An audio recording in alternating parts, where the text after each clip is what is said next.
Ich sorge dafür, dass wir uns in nächster Zeit nicht mehr so oft über den Weg laufen. Das ist das Beste. Für uns alle. Er weiß nicht, dass wir wissen, dass er uns abhört. Das könnten wir uns zunutze machen. Und ich spiele den Lockvogel. Ich habe doch mal erwähnt, dass Mertens krumme Dinge macht. Wir haben wahrscheinlich Beweise, dass er ein Gutachten hat fälschen lassen. Ich bin froh, dass du dich daraus gehalten hast. Jetzt hör mir mal genau zu. Hier geht es jetzt nicht um deinen Emilio, hier geht es auch um mich. Du musst das stoppen. Zwing mich nie wieder dazu, mich zwischen dir und dem hier zu entscheiden. Denn das nächste Mal entscheide ich mich für ihn. Papa, was machst du hier? Ich muss ja dringend was einfallen lassen. Und ich brauche ein Dach über den Kopf. Nein. Haro! Haro?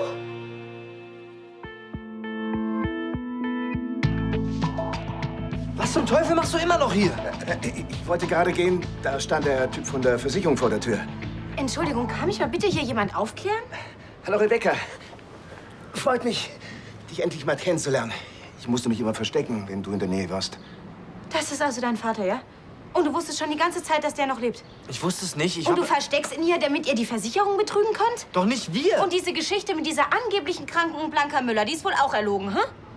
Es stimmt, ich kenne Blanca Müller nicht, aber ich habe ihre Schwester gesucht, Alma.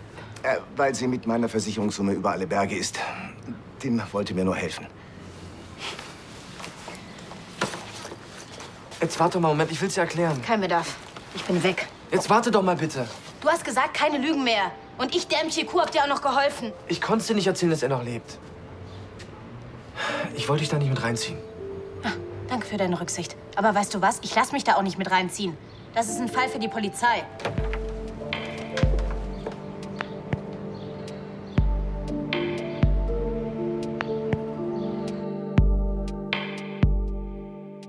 Ich bin mit meinen Leuten die ganze Zeit in der Nähe. Aber Elisabeth als Lockvogel für diesen Irren zu nehmen? Wir werden natürlich jede erdenkliche Sicherheitsvorkehrung treffen. Wie würden die denn aussehen? Wenn alles nach Plan läuft, wirst du Schön überhaupt nicht begegnen. Wenn alles nach Plan läuft. Wir wissen, dass Schöne Elisabeth über ihren Computer abhört. Wir lassen Ihnen ein Gespräch belauschen, wo Elisabeth erklärt, dass sie den ganzen Tag in Ruhe bei LCL in ihrem Büro arbeiten will. Und zwar allein. Und da soll sie dann auf ihn warten. Wir lassen ihn nur glauben, dass er Zugriff auf Elisabeth hat. Wir tauschen sie aus. Ein Double. Eine Beamtin, die genau für sowas trainiert ist. Und Elisabeth wäre längst aus der Gefahrenzone. Also, für mich klingt das machbar.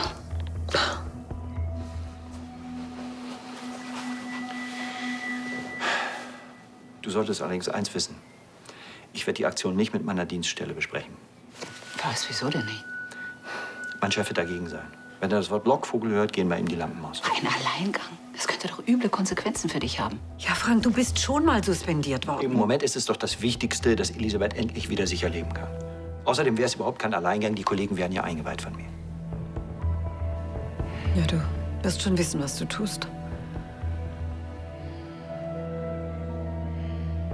Wir versuchen's. Das ist die Chance, dem Ganzen endlich ein Ende zu machen.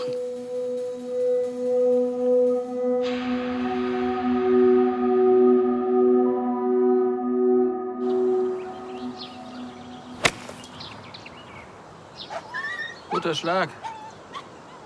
Ich schätze, ich habe circa 3/4 meiner wichtigen Verhandlungen auf dem Golfplatz geführt. Dass man aber sein Handicap verbessert, ist ein netter Nebeneffekt. Ja, das kenne ich. Andererseits ist es doch auch ausgesprochen nett, wenn man sich einfach nur auf den Sport konzentrieren kann. Das stimmt. Wir haben ja im Grunde genommen nichts mehr zu klären. Wir müssen nur noch abwarten, bis der Subventionsantrag genehmigt wird. Ja, und jeder von uns ein paar Millionen einsackt. Was machen Sie eigentlich mit dem Geld? Das ist meine Sache. Sie verraten mir ja auch nicht, wie Sie die Summe konkret einsetzen wollen. Ach, das habe ich Ihnen gesagt. Ich investiere das Geld in meine Position bei Lahnstein Enterprises. Schade. Ich hatte gehofft, unsere Zusammenarbeit basiert auf Vertrauen. Die Frau Ministerin, Sie entschuldigen mich. Frau Ministerin. Ja? So ein mieser Arsch. Hi. Hey, was ist los? Irgendein Ein Baulöwe wurde wegen krummer Geschäfte verhaftet und jetzt? Das regt dich so auf. Du verstehst nicht. Der Typ war neulich noch bei Mertens im Büro. Und? Letzte Woche haben die beiden noch zusammen Geschäfte gemacht. Und jetzt ist einer von beiden weg vom Fenster. Das ist doch kein Zufall. Kim, ich habe die beiden zusammen gesehen. Mertens hat von dem Typ für irgendeine Gefälligkeit ordentlich Schmiergeld kassiert. Und jetzt lässt sie ihn hops gehen, um im Wahlkampf gut dazustehen. Mertens will Minister werden. Um jeden Preis. Und das meine ich wirklich. Naja, vielleicht war dieser Baulöwe einfach zu unvorsichtig. Kim, er war einfach nur so dumm, jemandem wie Mertens zu vertrauen. Und ich sag dir eins, das war sicher nicht sein letztes Opfer. Was hast du gesagt? Nichts. Ich muss nur mal kurz weg, ja? Bis dann. Ja, ich denke auch, dass wir uns auf einem sehr guten Weg befinden, Frau Ministerin. Bis später. Gute Neuigkeiten? Sehr gute Neuigkeiten. Eines meiner Projekte ist gerade erfolgreich zu Ende gegangen. Ah, Glückwunsch. Die Weichen für meine Kandidatur als Minister im nächsten Jahr sind gestellt. Eine Kandidatur, bei der ich Sie natürlich nach Kräften unterstützen werde. Gute Freunde in hohen Positionen kann man nicht hoch genug einschätzen. Die sagen es.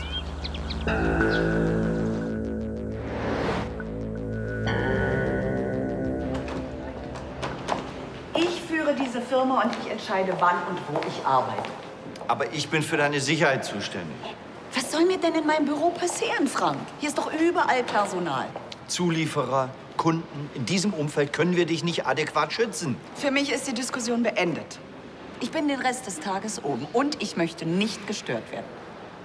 Und jetzt entschuldige mich, ich habe zu arbeiten.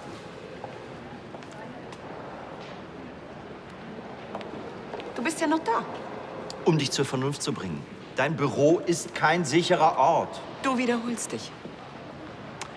Elisabeth, du hast keine Ahnung, in welche Gefahr du dich bringst, wenn du hier bleibst.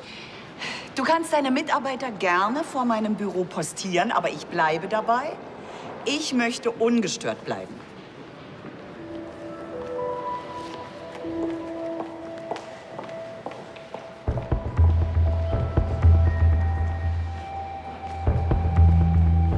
Was war das denn? Keine Ahnung, was du meinst. Ich bitte dich. Du schaffst es nicht, Elisabeth davon abzuhalten, hier zu arbeiten. Rebecca, warte doch mal bitte. Lass mich in Ruhe. Du willst doch nicht wirklich zur Polizei gehen. Das ist also alles, was dich interessiert, ja? Ob ich euren Betrug auffliegen lasse? Nein, nicht nur. Ich kann verstehen, dass du sauer bist. Aber es ist nun mal mein Vater. Du hast mir immer wieder ins Gesicht gelogen. Rebecca, ich konnte es dir nicht erzählen. Dann ist dir also bewusst, dass man seinen Tod nicht vortäuscht, um eine Versicherung zu betrügen. Wenigstens etwas. Natürlich ist mir das bewusst. Aber wenn du jetzt zur Polizei gehst, dann kommt mein Vater in den Knast. Willst du das? Nein. Danke. Das ist aber auch schon alles. Wir werden in Zukunft unseren Kontakt nur auf das Allernötigste beschränken. Aber ich weiß doch, was du meinst. Ich habe nicht die ganze Zeit gelogen. Du bist mir wichtig. Sehr sogar. Was meinst du, wo ich den ganzen Vormittag war? Ich habe versucht, die ganze Kohle zusammenzukriegen. Und warum habe ich dir nichts gesagt? Damit ich dich nicht anlüge. Dann ist es also meine Schuld, weil ich dummerweise geglaubt habe, dass du einmal selbstlos bist in deinem Leben. Das ist es doch auch. Ich wollte meinem Vater helfen. Ich wollte einfach nur die Kohle für ihn besorgen. Ja, aber damit unterstützt du doch seine kriminellen Geschichten. Man kann sich seine Familie nicht aussuchen.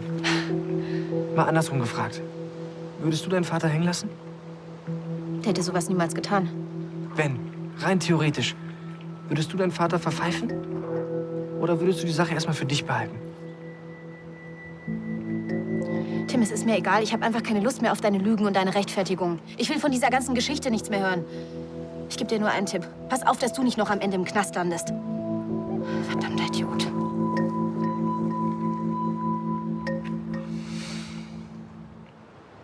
Du willst allen Ernstes hier sitzen und warten, bis dieser Irre hier aufkreuzt? Nein, Tristan, die Beamtin wird hier sitzen. Ich selber, ich fahre nach Königsbronn und Frank wird die ganze Zeit bei mir sein. Mir kann also gar nichts passieren. Das ist die Gelegenheit, Ben Schöne ein für alle Mal zu fassen. Wir müssen es einfach versuchen. Wenn das alles so ungefährlich ist, warum hat Frank dann die ganze Sache noch nicht mal offiziell absegnen lassen? Wir haben alle Risiken gegeneinander abgewogen und ich vertraue ihm. Der Wagen steht in der Tiefgarage. Ich bringe dich jetzt nach Königsbrunn. Frank, können wir etwas später fahren? Wenn ich schon mal hier bin, ich hätte noch ein paar Dinge zu erledigen. Zu riskant. Schöne könnte schon in der Nähe sein. Wenn er unsere Unterhaltung überhaupt abgehört hat. Bist du bereit?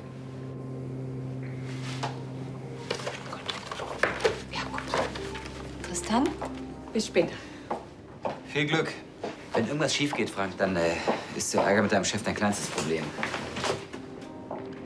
Danke für die Unterstützung, Kollegen. Dann los.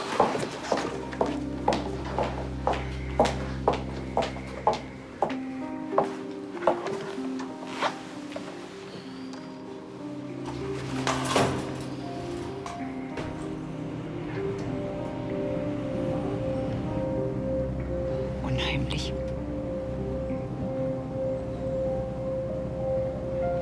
Die Vorstellung, dass Ben Schöne ganz in der Nähe ist. Dir wird nichts passieren. Weil du bei mir bist. Danke, Frank, dass du dieses Risiko für mich auf dich nimmst. Danke, dass du dabei bist. Ich hoffe, dass ihr Ben Schöne endgültig fassen könnt.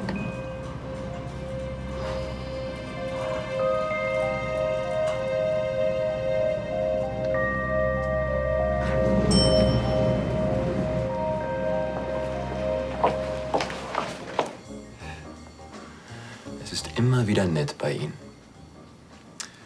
Und noch viel netter wird's, wenn der gesamte Laden endlich wieder mir allein gehört. Hm. Die gute Elisabeth von Nahnstein lässt sich mit Sicherheit nicht kampflos verjagen. Mit Sicherheit nicht. Aber das erledigen Tanja und Alexa für mich. Und sobald die mit der Drecksarbeit fertig sind, komme ich zum Zug. Jeder hat seine Schwachstelle, man muss sie nur ausnutzen. Hoffentlich erfolgreich. Als kandidierender Minister kann ich einflussreiche Partner gut gebrauchen. Darauf sollten wir trinken. Auf eine lange, gewinnbringende Freundschaft.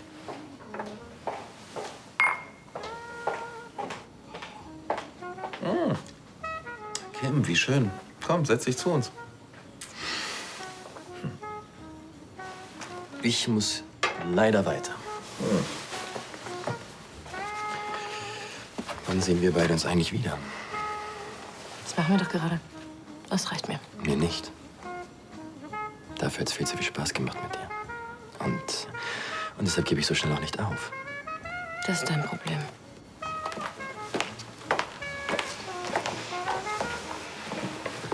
Ich hoffe, du hast ihm nichts von deinen Plänen erzählt. Warum nicht? Du darfst Mertens auf keinen Fall vertrauen. Er hat einen Baulöwen ans Messer geliefert. Ach das, ja, das hat er mir erzählt. Das hatte irgendwas mit seinem Wahlkampf zu tun. Ansgar, dieser Baulöwe hat vorher Geschäfte mit Mertens gemacht und jetzt sitzt er im Knast. Hätte sich eben nicht erwischen lassen dürfen. Hallo, klingeln da nicht die Alarmglocken? Was ist, wenn du der Nächste auf der Liste bist? Okay, Kim. Was weißt du genau über diese Sache? Bella, könntest du diese Entwürfe bitte Dimitri faxen? Klar. Sag mal, weißt du, wo Tim ist? Nein, und mein Bedarf ist auch für heute gedeckt. Ach, vergiss es. Hey Mann, wo steckt der denn schon wieder?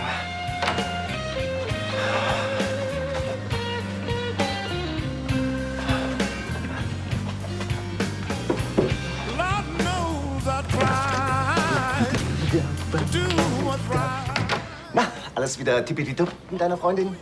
Kannst du mir bitte einen Gefallen tun? Und hier nicht rumspazieren, du bist tot. Schon vergessen. Ich habe einen Detektiv engagiert, um Alma ausfindig zu machen. Du weißt, wie wichtig das ist. Hast du Rebecca beeinflussen können? Ja, habe ich. Keine Angst, sie geht nicht zur Polizei. Sehr gut. Wir müssen ihr trotzdem das Geld zurückzahlen. Ja, das machen wir. Ich weiß wohl noch nicht wie und wie viel ich dem Detektiv bezahlen muss. Jetzt guck doch nicht so.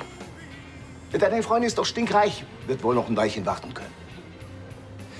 Weißt du was? Ich hätte manchmal große Lust, dich einfach rauszuschmeißen. Warum das denn jetzt? Weil du ein egoistischer Idiot bist, der nur an sich selber denkt. Rebecca hat mir das Geld geliehen, weil sie mir vertraut hat. Ich habe doch gesagt, dass sie es zurückbekommt. Wo liegt jetzt das Problem? Das Problem ist, dass ich sie mag. Und ich habe sie für dich belogen. Und jetzt will sie nichts mit mir zu tun haben. Quatsch. Wie ich dich kenne, wirst du sie ganz schnell wieder um den Finger wickeln. Rebecca gehört nicht zu den Menschen, die es gutheißen, wenn man seine Versicherung betrügt oder seinen eigenen Tod vortäuscht. Ich bin sie los. Und das wegen dir.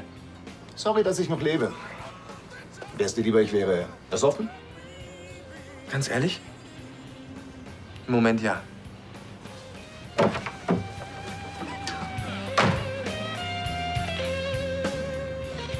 So, hier sind die Entwürfe und der Sendebericht. Danke. Das ist Harro, der Vater von Tim, Frank und Jo. Ist schon krass, dass dieser Versicherungsheini hier rumrennt und einfach erzählt, dass er noch leben würde. Ich meine, es ist doch wirklich schwer genug für die drei, dass ihr Vater tot ist. Naja, für den einen mehr, für den anderen weniger. Also ich find's gut, dass Sascha den gleich rausgeschmissen hat. Vielleicht ist Tim deshalb auch gar nicht da. Du hast einen Nagel auf den Kopf getroffen. Wie meinst du das? Ich denke nur, du solltest nicht so viel Mitleid mit den Helmkes haben. Die denken doch auch alle nur an sich.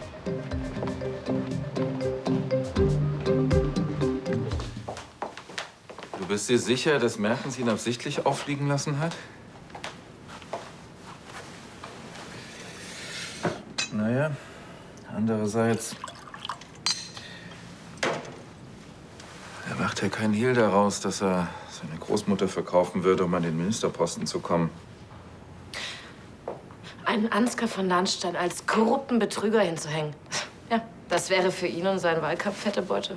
Klar, gibt genug Leute, denen sowas gefällt. Pluspunkte bringt's immer. Kannst du den Deal nicht irgendwie rückgängig machen? Es ist zu spät, Kim. Außerdem hängt zu viel dran. Und ich brauche eine gut gefüllte Kriegskasse. Sonst sitzt Lisbeth noch ewig auf dem Thron und Tanja schnappt sich LCL. Dieser Mertens ist gefährlich. Ja, sie hat aber kaum Chancen auf den Ministerposten. Die Frage ist nur, kann er mir gefährlich werden? Das muss ich rauskriegen. Und wie? Ich kann ihm beispielsweise vermeintlich brisante Informationen über mich zukommen lassen. Irgendein Mittelsmann. Wenn er mich warnt, ist er loyal. Und wenn nicht, sollte ich mir wahrscheinlich schleunigst was einfallen lassen, wie ich den Herrn Staatssekretär unter Kontrolle bringe. Also mir wäre es eigentlich recht, wenn du gar nichts mehr mit ihm zu tun hast. Gewöhn dich besser dran, Kim. Dann kann ich immer mit offenen Karten spielen. Und man kann sich nicht mal aussuchen, mit wem man Geschäfte macht. Aber hey, ganz normaler Geschäftsalltag.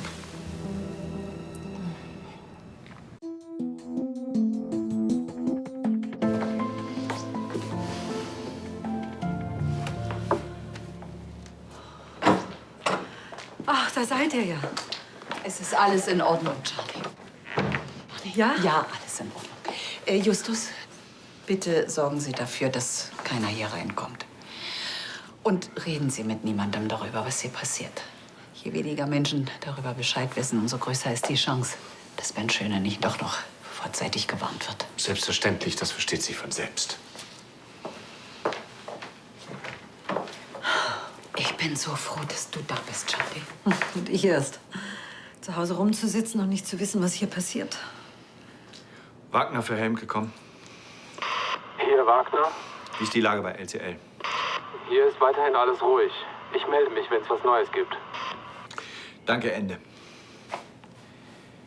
Ihr habt's gehört. Ich habe noch was zu tun. Bin gleich wieder da. Komm, jetzt sag mal. Wie fühlst du dich? Mir ist schon etwas flau.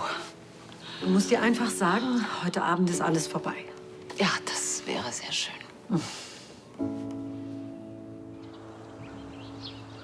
Crawling and walking and running and sweating,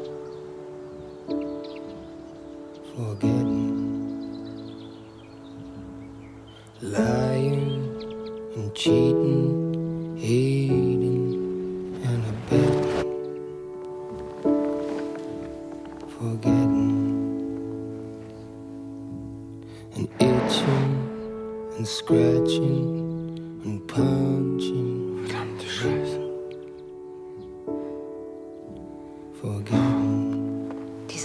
Situation? Du hast keine Bedenken mehr?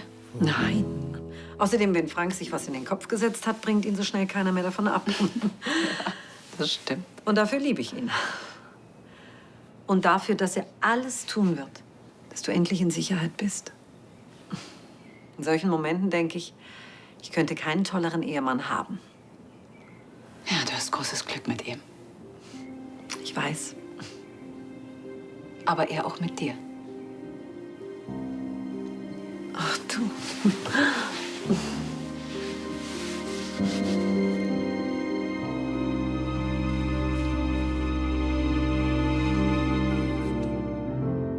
There must be a higher love down in my heart, hidden in the stars above. Das Fahrrad kann hier nicht bleiben. Jetzt entspann dich doch mal. Ist doch nur ein Moment. Du bekommst schon keinen Ärger von deiner Chefin. Ich check dich schon ab mit ihr. Der hält mich wirklich für die Empfangsdame. Also meine lesbische Seite könnte sich fast in dich verlieben. Ich wusste doch, dass du auf mich stehst. Ja, genau. Warum machst du das eigentlich? Also ich meine, mir helfen. Ich mag Rebecca von Lahnstein. Ich finde dich nett. Du willst es doch auch. Hm? Ich hasse dich. Komm! Bring me a higher love. Verdammt.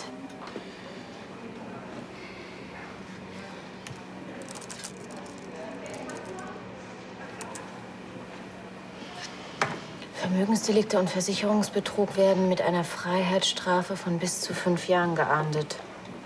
Oh Mann, dieser verdammte Idiot. Ziehst du ein Ding durch? Wie bitte? Oder hast du was ausgefressen?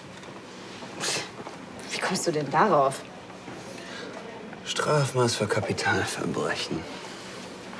Ich recherchiere da für einen Freund. Das hatte ich jetzt auch gesagt, aber dir ist schon klar, dass Mitwisser sich strafbar machen.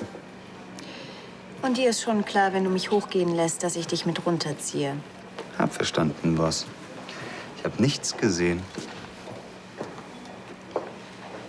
Besser ist das.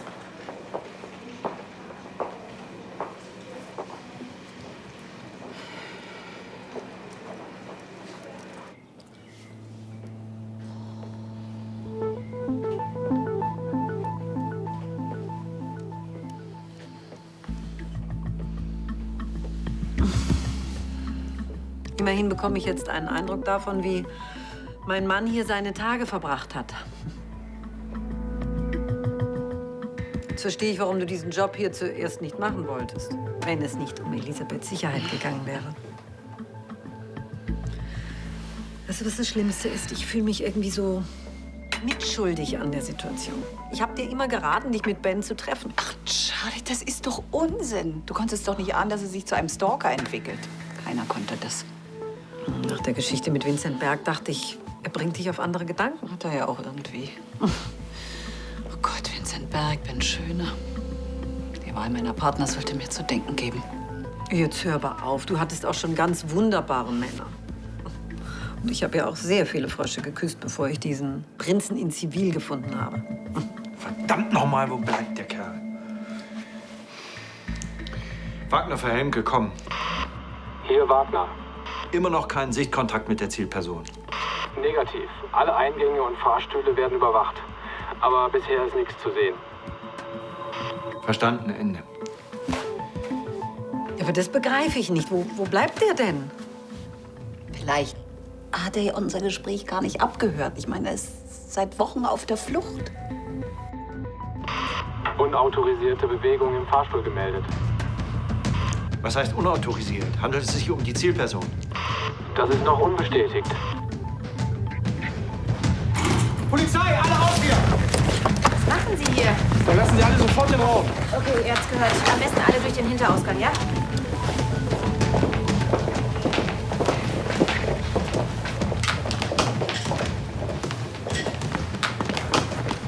Die Show geht los. Was für eine Show. Warum war die Polizei so schnell hier? Die warten schon den ganzen Vormittag hier. Auf Haro Hemke? Auf Ben Schöne, Elisabeth Stalker. Was hast du gerade gesagt? Nichts, gar nichts. Der Fahrstuhl kommt.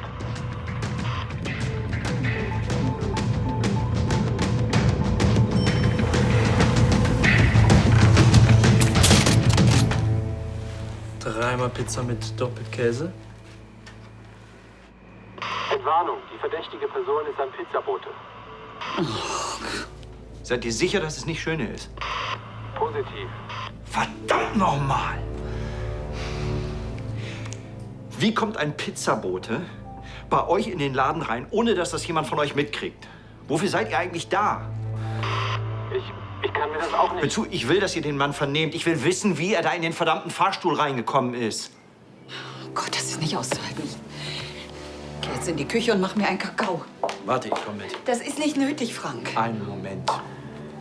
Der Pizzabote ist sauber. Er kam über den Hintereingang und wurde vom Empfang weitergeschickt, weil niemand wusste, wer die Pizzen bestellt hat. Dann findet es raus, verdammt. Ende. Ich begleite Elisabeth kurz. Bin gleich wieder da. Möchtest du auch was, Charlie? Danke.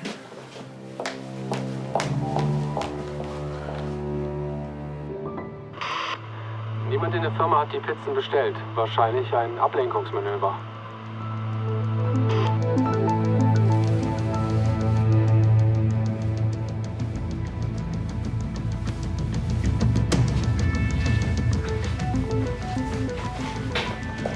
Elisabeth.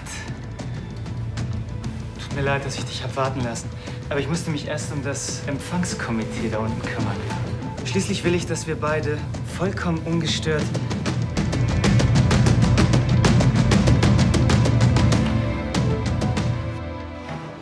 Na schön, was war denn so wichtig, dass Sie es mir nicht am Telefon sagen konnten? Es ist etwas Unvorhergesehenes passiert. Und was? Ich habe einen Anruf erhalten und mir wurden brisante Informationen angeboten.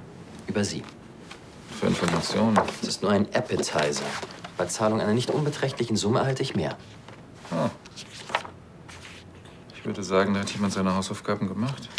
Wenn es an die Presse geht, dann haben Sie richtige Schwierigkeiten. Ja, da kann ich nicht widersprechen. Ich habe den Kauf natürlich abgelehnt. Was haben Sie jetzt vor? Ich denke, ich weiß, woher das kommt. Ich werde mich drum kümmern. Danke, dass Sie mich gewarnt haben. Wozu hat man Freunde? Nein, im Ernst, Mertens. Ich finde es beruhigend, dass ich weiß, dass man sich auf Sie verlassen kann. Wir sind Partner. Da ist so etwas selbstverständlich. Sie finden allein raus? Wir hören voneinander.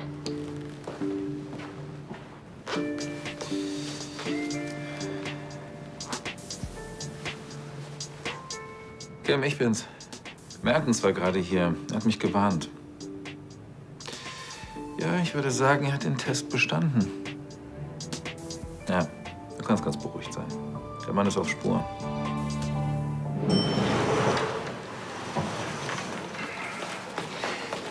Schönes Fräulein, wo finde ich Rebecca von Lahnstein? Dort drüben. Danke. Hallöchen. Hallöchen? Was zum Teufel machen Sie hier? Es wimmelt hier nur so vom Polizisten. Aber doch nicht meinetwegen. Nein, das nicht, aber... Na, dann ist doch alles in Ordnung. Ich muss mit dir etwas besprechen. Ich darf doch du sagen? Wegen heute Vormittag. Es ist wirklich ein bisschen blöd gelaufen. Blöd gelaufen. Ihr beiden wart so innig zusammen und ich hatte den Eindruck, dass ich im entscheidenden Moment dazwischen Ich geplatzt... möchte da jetzt nicht drüber reden. Das ist mir sehr wichtig, weil Tim mir wichtig ist. Er soll nicht etwas ausbaden, was ich verursacht habe.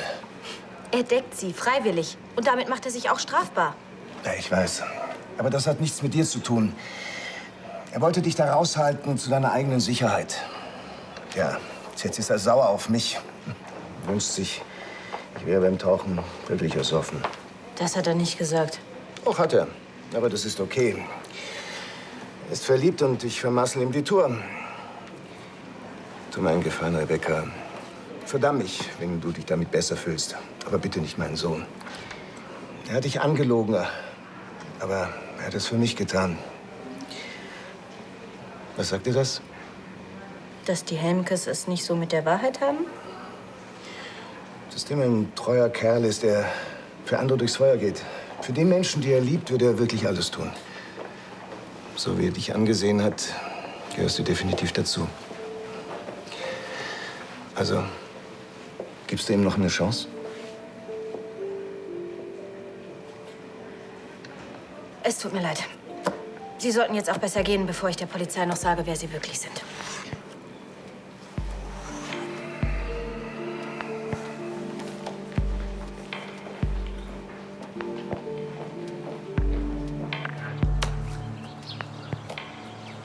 Schon wieder am Golfen? Kim, klar, ich muss mich doch fit halten. Und Mertens ist besessen davon. Das heißt, solange ich mit ihm gemeinsame Sache mache... Sag mal, bist du dir sicher, dass du ihm trauen kannst?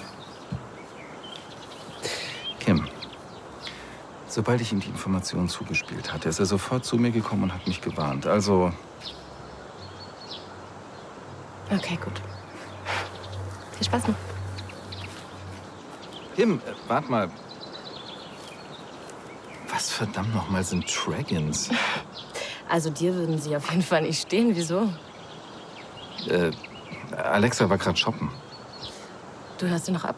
Ja, na klar, ich muss doch mitkriegen, was Tanja und sie vorhaben. Dragons sind out. Okay. Ach, warte mal, eins noch. Hey, das war gute Arbeit. Du machst dich. Ja? War ich nicht zu panisch? Nein, du bist vorsichtig. Das ist völlig in Ordnung. Okay. Danke.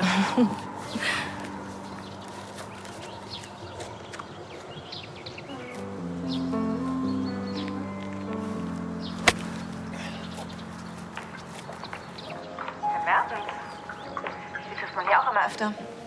Meistens, wenn es etwas zu feiern gibt. Ganz alleine? Wissen Sie, manche Erfolge sind so gut, die feiert man besser allein. Aber wenn Sie möchten, dann können Sie gerne mit mir anstoßen. Gern. Wenn Sie mir dann auch erzählen, was es zu feiern gibt.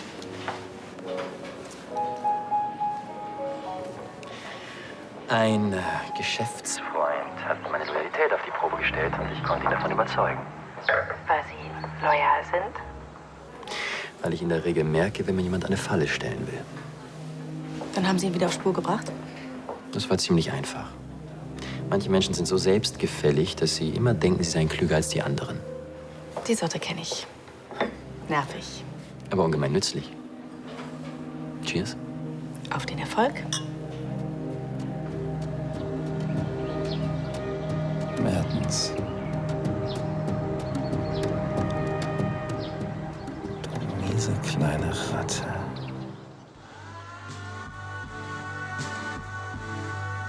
Ich soll jetzt auch noch dankbar sein, oder was? Es zählt nicht nur immer das Ergebnis, sondern manchmal auch ein guter Wille. Mal abgesehen davon, dass wir beide völlig im Arsch wären, wenn sie dich erwischt hätten. Warum rennst du zu Rebecca und misch dich ein?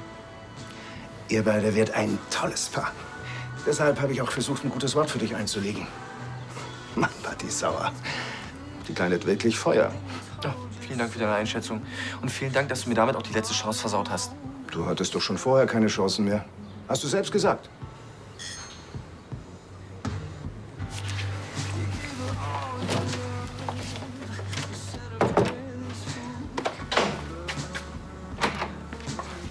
Rebecca! Rebecca! Gerade habe ich noch von dir geschwärmt. Ich krieg das schon wieder hin. Ja, dein Vater hat sich mächtig für dich ins Zeug gelegt. Ja. Und jetzt bist du hier. Ja, aber keine falschen Schlüsse. Ich dachte nur, bevor du auch so einen Auftritt hinlegst, komme ich lieber selbst vorbei. Aber das ändert nichts daran, dass ich sauer bin. Sauer und verletzt. Was wahrscheinlich daran liegt, dass ich dich mag. Ich mag dich auch. Können wir nicht einfach von vorne anfangen? Hm? Wie soll das gehen?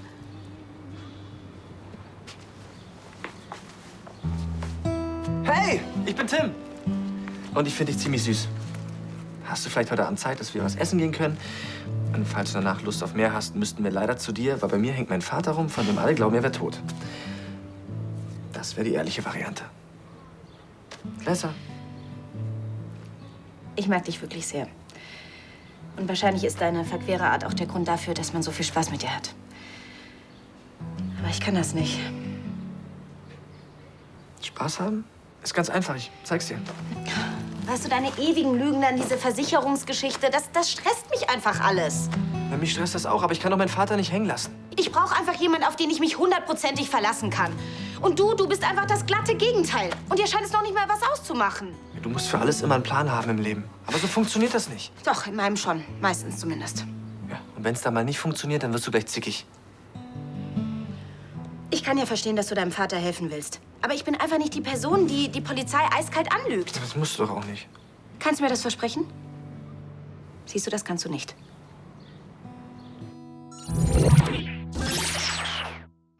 So ein mieses Arschloch. Naja, immerhin wissen wir jetzt, dass Loyalität für Mertens ein Fremdwort ist. Andererseits glaubt er nach wie vor, dass er mich im Griff hat. Das könnte ein Vorteil sein. Wenn er sich sicher fühlt, dann verwandt ihn doch einfach und warte darauf, bis er sich verplappert. Ich habe heute gemerkt, wie vorsichtig der Kerl ist. Ich traue ihm zu, dass er eine Wanze relativ schnell findet. Und dann weiß er, dass ich ihn durchschaut habe. Es wäre irgendwie besser, wenn wir ihn auf die emotionale Tour packen könnten. Allerdings müsste ich dafür erst mal eine Schwachstelle kennen. Ich weiß es. Hm? Ich. Wie? Du? Ja, ich. Mertens wollte heute schon wieder bei mir landen. Das heißt, er hat immer noch eine Schwäche für mich. Kim, vergiss es. Wieso? Jetzt überleg doch mal. Mertens ist scharf auf mich. Das heißt, ich könnte ihm so den Kopf verdrehen, dass er macht, was ich will. Ich kann nicht glauben, dass du das gerade vorschlägst. Jetzt komm. Ist noch nicht so lange her, da wäre dir Mertens lieber an meiner Seite als Emil gewesen.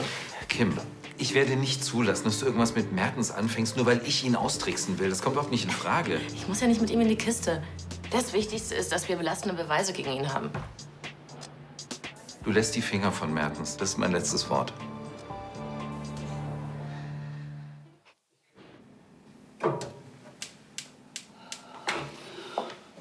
Elisabeth, es ist alles in Ordnung. Schöne glaubt, du bist bei LCL. Die Kollegen drehen da jede Stecknadel dreimal rum. Sobald der da auftaucht, haben wir ihn. Ja, hoffentlich. Ich hätte mich doch nie auf diesen Mann eingelassen.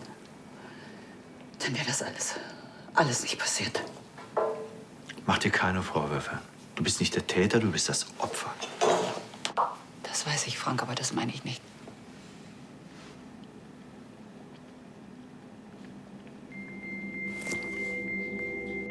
Wir sind oben. Die Kollegin ist bewusstlos. Wie es aussieht, war Schöne hier. Sie kommt wieder zu sich. Moment.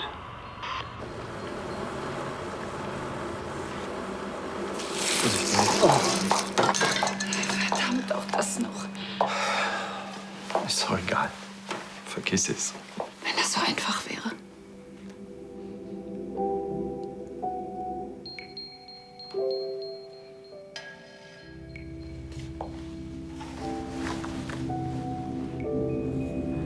Wir haben jetzt die Bestätigung. Schöne hat sich vorübergehend außer Gefecht gesetzt. Er muss nur im Gebäude sein. Alles abschließen. Frank, wo bist du denn? Schöne ist über die Tiefgarage entkommen. Alle verfügbaren Kräfte mobilisieren und sofort die Umgebung sichern. Er kann überall sein. Frank!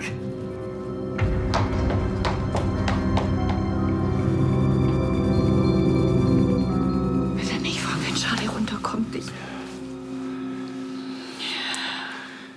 Ich denke immer wieder, okay, das war's jetzt. Reiß dich zusammen, verdammt nochmal. Und dann... Koch die Milch über. Ich bin eigentlich gar nicht der Typ für sowas. Ich war noch nie der Typ für sowas. Und jetzt ist alles anders. Und wenn es nicht nur die Milch ist. Hast du darüber nachgedacht? Frank, was soll das bringen? Wo soll das hinführen? Was hätte das für Konsequenzen? Bist du wirklich bereit, deine Ehe aufzugeben? Will ich meine beste Freundin verlieren? Ich bin auch nicht der Typ für sowas. Ich war das nie. Ich muss raus. Ich muss an die frische Luft. 5 Minuten. Alleine, bitte.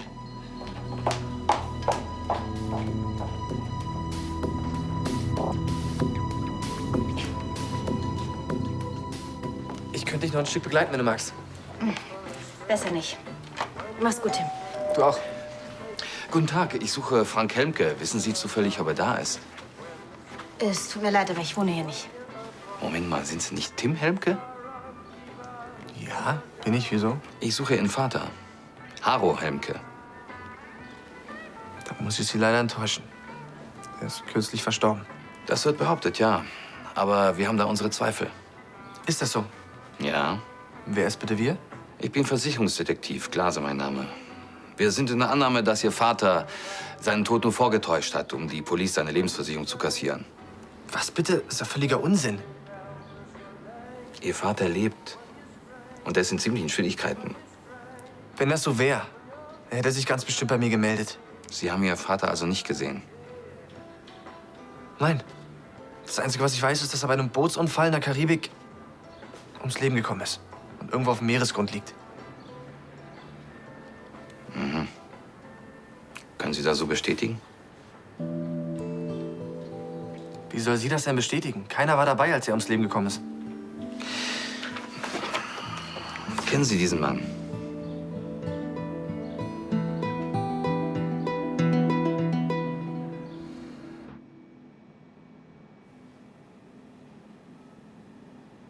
Frank? Frank? Ich bin hier. Seid ihr denn in Teufelsnamen? Was ist los? Wo ist Elisabeth? Kurz raus, frische Luft schnappen. Wie bitte? Dein Kollege hat gerade über Funk durchgegeben, dass Ben Schöner offenbar diese Falle durchschaut hat. Der ist über die Tiefgarage von LCL geflohen. Die haben den entwischen lassen? Diese Idioten! Der könnte jetzt überall sein. Elisabeth.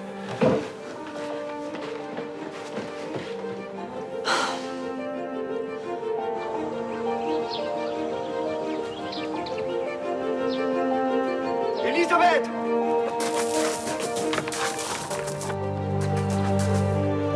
Elisabeth!